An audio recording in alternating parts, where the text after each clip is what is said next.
California, U.S. Senate candidate Patrick Little, a self-described white advocate, stomps on an Israeli flag outside the state GOP convention in San Diego after being thrown out for his anti-Semitic views. YouTube, Washington, behold, a new breed of Republican for the Trump era. Seth Grossman won the Republican primary last month for a competitive House seat in New Jersey, running on the message, "Support Trump, make America great again." The National Republican Congressional Committee endorsed him. Then, a video surfaced, courtesy of American Bridge, a Democratic PAC, of Grossman saying, "The whole idea of diversity is a bunch of crap."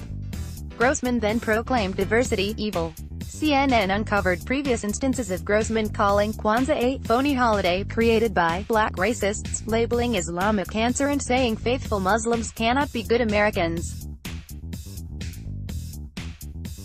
Ad choice advertising and red invented by Teeds. Grossman gave an interview claiming that he supports diversity in part because he likes to go to Chinese restaurants.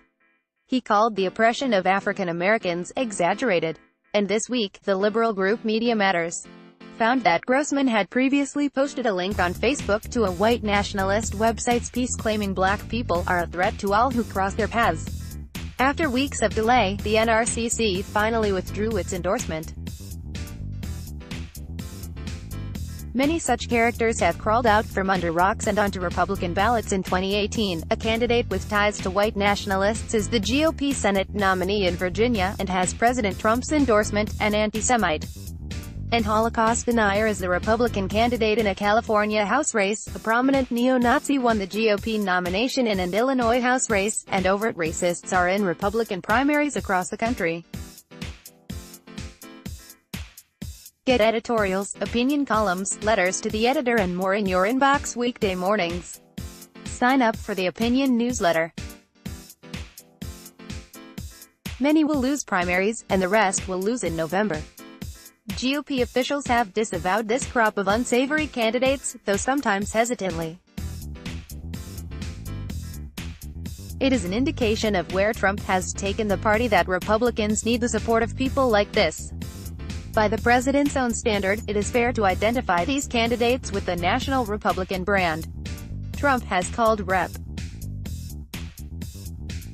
Maxine Waters, D. Califf, the face of the Democratic Party, because she advocates harassment of administration officials, an irresponsible opinion shared by few Democratic lawmakers.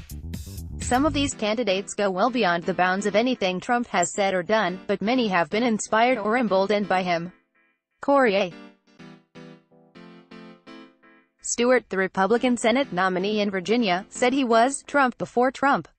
The party won't back Stewart, but Republican lawmakers are tiptoeing. Representative Scott W.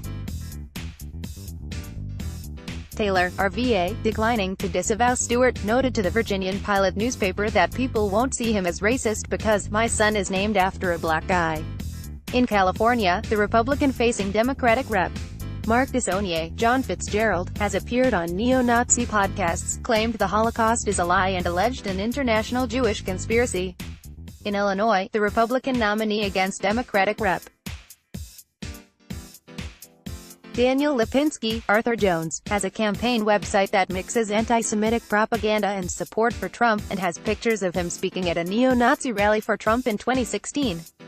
Russell Walker, Republican nominee for a North Carolina State House seat, is a white supremacist whose personal website is littered with the N-word and states that Jews are satanic.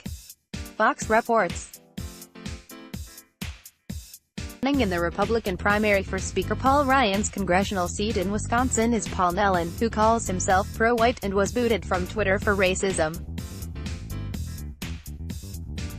Neo-Nazi Patrick Little ran as a Republican in the California Senate primary, blaming his loss on fraud by Jewish supremacists, according to the website Right Wing Watch. The party establishment has no use for any such figures, thankfully, but it supports some with other eye-popping views. In North Carolina, nominee Mark Harris, in the NRCC's Young Guns program for top recruits, has suggested that women who pursue careers in independence do not live out and fulfill God's design.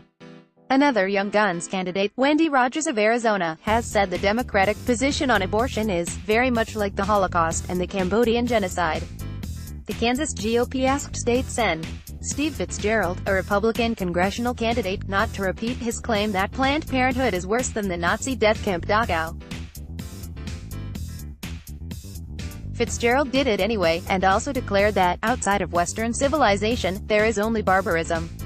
What makes so many think such exotic views are welcome? Maybe they see the wife of former Fox News executive Bill Shine defending racists on Twitter. Her account was deleted when her husband became Trump's deputy chief of staff for communications. Or perhaps they see Rep. Steve King, R. Iowa, retweeting a Nazi sympathizer, refusing to delete it and saying he doesn't want Somali Muslims working at a meatpacking plant in his district because they think people go to hell for eating pork chops. Is it any wonder the likes of Seth Grossman think this party is theirs? AD Quality Auto 360p 720p 1080p. You might also like. Are you a Singaporean foodie?